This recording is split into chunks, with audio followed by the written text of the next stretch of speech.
한 주간 발생한 뉴스를 재정리해보는 시간입니다. 지난 한 주 동안 주요 이슈는 뭐가 있었는지 이상원 뉴스민 기자를 통해서 이야기 나눠보겠습니다. 화상으로 연결해봅니다. 안녕하십니까? 안녕하십니까? 뉴스민 이상원입니다. 네, 우선 지난 한 주 동안 발생한 주요 이슈부터 종합해 주시죠. 네, 정부가 역대급 세수 부족 사태를 겪고 있는데요. 대구시와 경북도가 내놓은 대응책 살펴보고요. DGB 금융지주가 신임 회장 선임 절차에 들어갔다는 뉴스 전해드립니다. 끝으로 수성구 학원가에서 흉기를 휘두른 남성에게 법원이 집행유예를 선고했다는 소식 짚어봅니다. 올해 국세 수입이 59조나 부족할 거라고 하는데요. 우리 지역 대응책 먼저 살펴보죠. 대구시 먼저 전해주실까요? 네, 대구시는 역대 최대 규모의 세수 부족과 재정 위기 상황을 극복하기 위해 연말까지 비상 재정 체제로 전환한다고 밝혔습니다.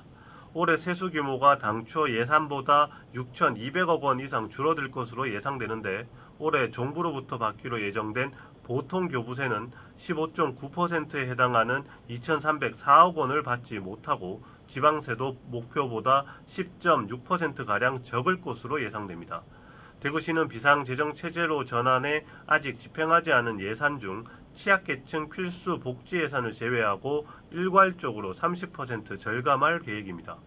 채무 감축 정책도 재정이 나아질 때까지 유보하고 채무 상환을 위해 편성한 예산 1,060억 원을 긴급 활용할 예정입니다. 다만 신규 채무 제로 기조는 이어갑니다. 네, 그럼 경북도는 어떤가요?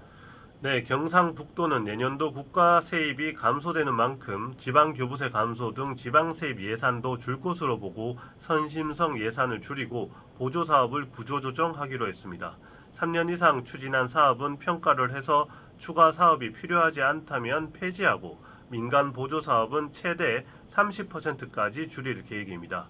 기초지자체에서 추진하는 각종 행사도 중복성을 따져서 일부는 지원하지 않고 경상보조사업은 최대 10%까지 줄입니다.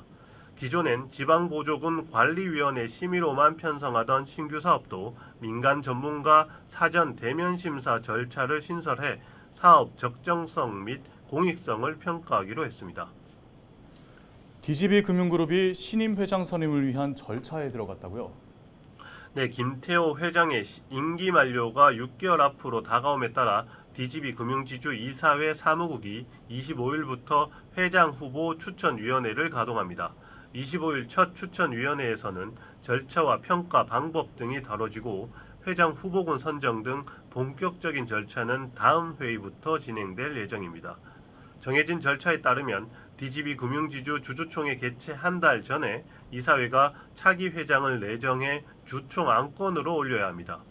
기업 주총이 통상적으로 3월에 열리는 걸 고려하면 차기 회장은 내년 2월경에 내정될 전망입니다. 일각에선 김태호 현 회장이 나이를 제한한 내부 규범을 바꿔 3연임에 나설지에 관심이 쏠리고 있습니다. 네, 끝으로 지난달 수성구 학원가 인근에서 흉기를 휘두른 남성에 대한 법원 판결이 나왔죠. 네, 지난달 8일 낮 12시경 수성구 학원가에서 흉기를 휘두른 40대 남성에게 법원이 집행유예를 선고했습니다. 대구지방법원 형사 4단독 김대현 판사는 흉기 등 위험한 물건을 지니고 길거리를 활보한 혐의로 기소된 남성에게 징역 4개월, 집행유예 1년을 선고하면서 보호 관찰 기간 동안 정신병 치료를 받도록 했습니다. 사건 당시 남성은 흉기를 허공에 휘두르는 등의 행동을 했습니다. 남성은 경찰서장 허가를 받지 않은 미군용 대검을 포함해 도끼, 칼, 망치 등 흉기 4점을 가방에 소지한 것으로 확인됐습니다. 법원은 남성에게 적용된 특수 협박 혐의에 대해선 망상 또는 환청에 의한 것일 가능성을 들어 무죄로 판단했습니다. 네, 오늘 주간 이슈 점검은 여기까지 듣겠습니다. 이상원 뉴스민 기자였습니다. 고맙습니다. 네, 감사합니다.